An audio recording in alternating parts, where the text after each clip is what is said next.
friends. Welcome to the very first episode of Froh Tell. If you are new here, which statistically you have to be, because this is the first video, you might be wondering about the name. Froh comes from the German word for happy or joyful. But I want to be very clear right from the start. When I talk about joy, I'm not talking about something fluffy. I'm not talking about toxic positivity or just thinking happy thoughts. In the world of design and in the world of biology, joy is the structure. It is a tangible, measurable state of being. It requires a foundation of safety. It requires walls that offer comfort, and it requires windows that let in the right spectrum of light at the exact right time of day. We live in a world that is obsessed with aesthetics. We scroll through infinite photos of beautiful beige living rooms on Instagram, but rarely do we stop to ask, is this room designed for joy, or is it just designed for a photograph? My name is Erns Wall. I am a professional commercial interior designer, NCIDQ number 503978, with a background in corporate and institutional interior design and building science. I spent years writing a master's practicum on the neurobiology of the workplace, studying how the built environment physically alters your cortisol levels, your sleep, and your brain function. My graduate practicum, titled The Generation Z Workplace, Well-Being and Productivity for the Next Generation, investigated how workplace well-being and productivity can be optimized for members of Generation Z, who at the time of my research had not yet entered the professional workforce. My investigation of Generation Z at the time was theoretical, as the workplace needs and preferences were still unknown. But by studying sociological and psychological theory, market research data, and workplace trends, it was possible to anticipate what the workplace may look like in the near future. My research also explored the integration of Generation Z's values, characteristics, needs, and preferences into the existing workforce, which mainly includes members of the baby boomer generation, Generation X, and Generation Y, more frequently referred to as millennials, of which I am a proud member. My research project explored how interior design strategies can facilitate organizational goals such as intergenerational knowledge transfer, succession planning, and training. It also included contextual analysis, studying my selected project site's cultural and geographic surroundings, precedent analysis, which is looking at examples of work in the same typology. In my case, I looked at recently built workplaces in the tech sector. I also completed academic literature reviews on the environmental and psychological factors that affect workplace well-being and productivity.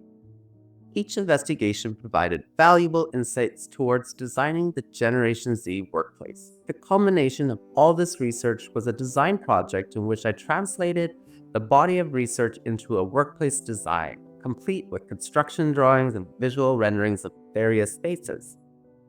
That sounds interesting to you, and would like to take your own look at the more than 350-page document I produced? You can simply Google Erns Wall Generation Z, and the top result should be the University of Manitoba Library's MSpace, which archives all graduate student research. If nothing else, skip directly to Chapter 8, Design Proposal, page 215, to view the beautiful drawings and renderings I produced. It really showcases my aesthetic and design philosophy. Now, back to the serious topic at hand. I believe we are starving for texture. We are starving for gentle spaces. We are optimizing our days for productivity, yet we feel profoundly unmoored. I believe that joy, Froh, should be as accessible as tap water or electricity. Right now, the grid is a little spotty, but I'm here to fix that. I'm going to tell you how we will use hard science to build a life that finally treats you with kindness. When I was doing my graduate research at the University of Manitoba, I wasn't only looking at paint swatches. I was looking at data. We tend to think of our homes as static boxes, but to your body, your home is an active participant in your biology.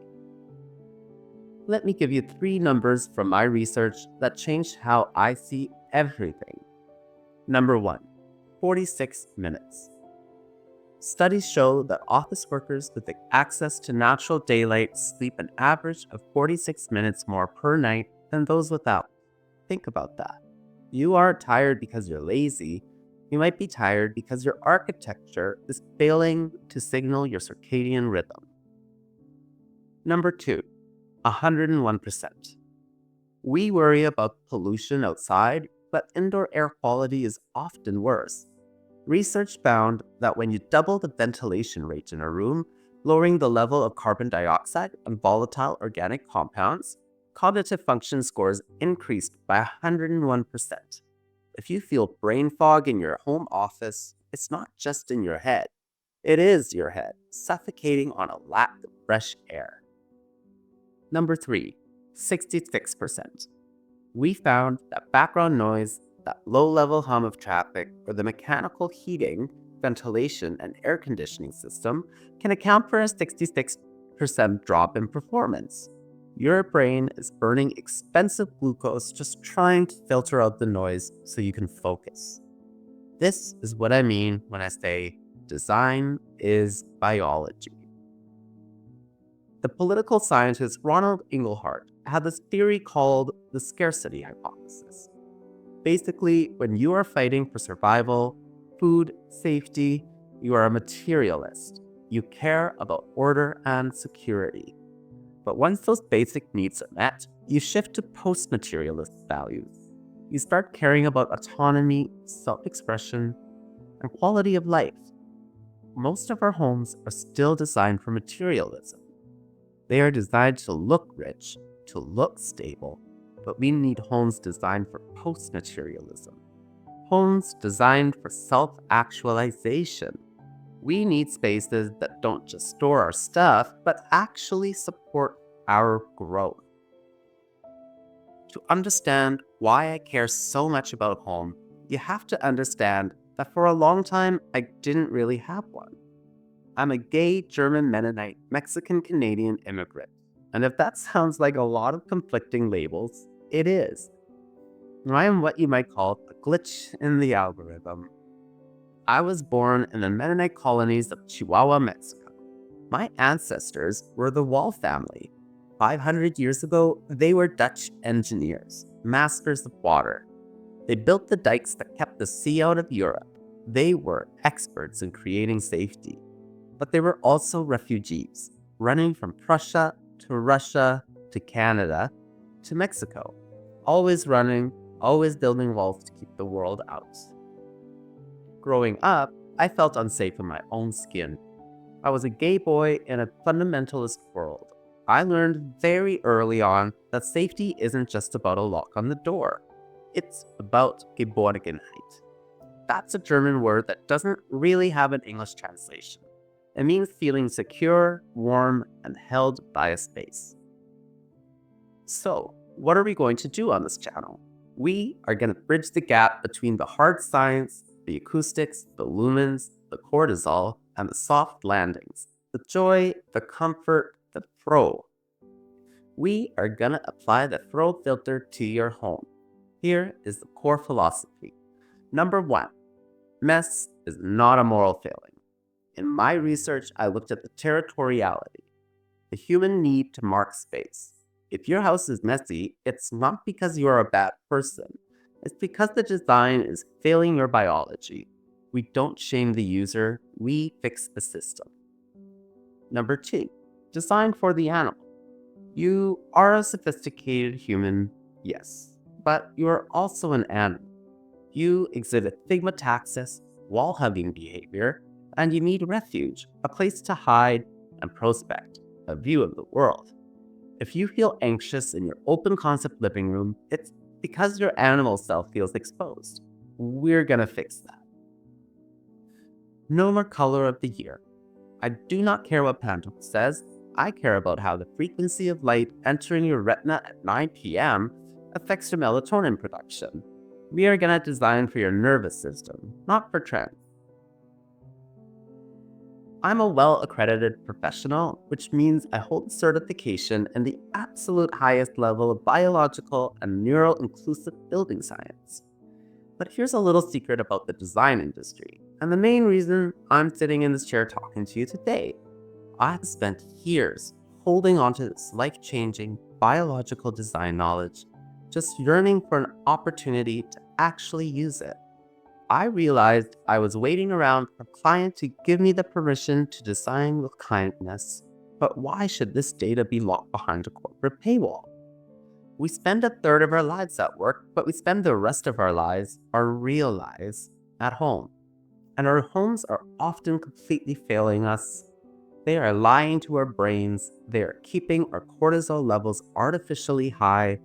They are disrupting our circadian rhythms. I've spent years consulting for big institutions, designing headquarters for corporations to maximize workplace well-being and productivity.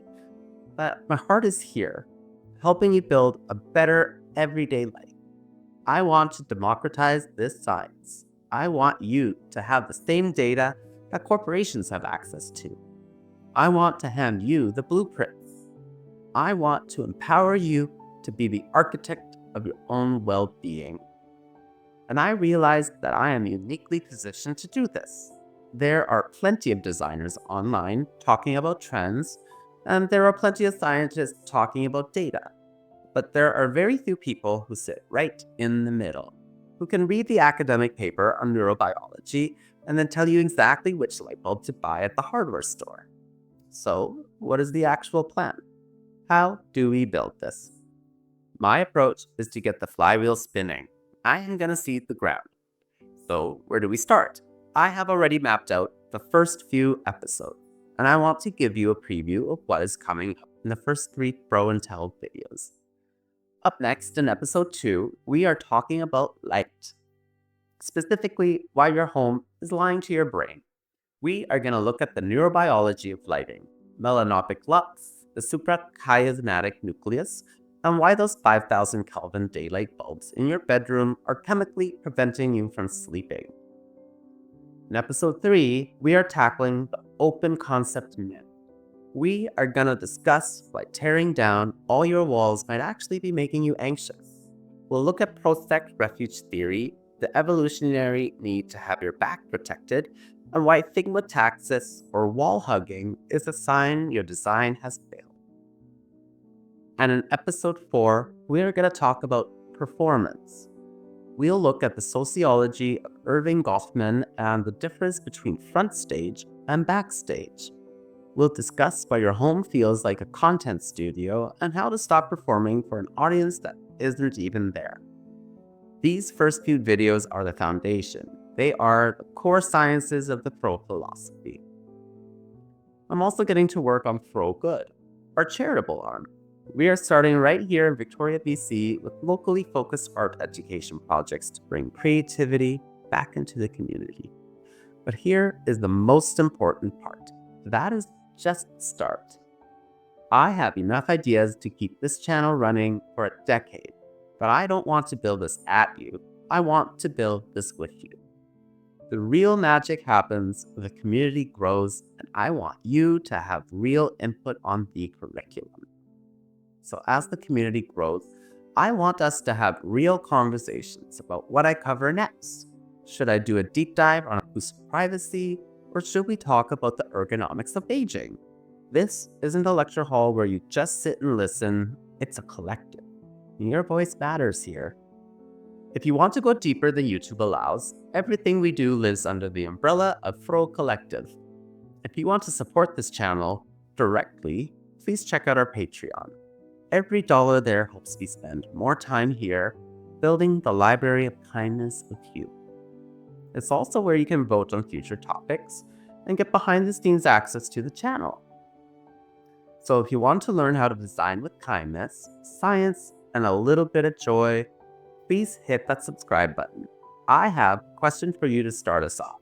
What is the one area of your home that feels like it's fighting you right now? Is it the dark kitchen, the noisy bedroom, the hallway where you always stub your toe? Let me know in the comments, and let's see if we can apply some science to fix it. Thank you for letting me into your living room or wherever you might be watching this today. I'm Erns. This is Froh Tell. Stay sane, stay Froh.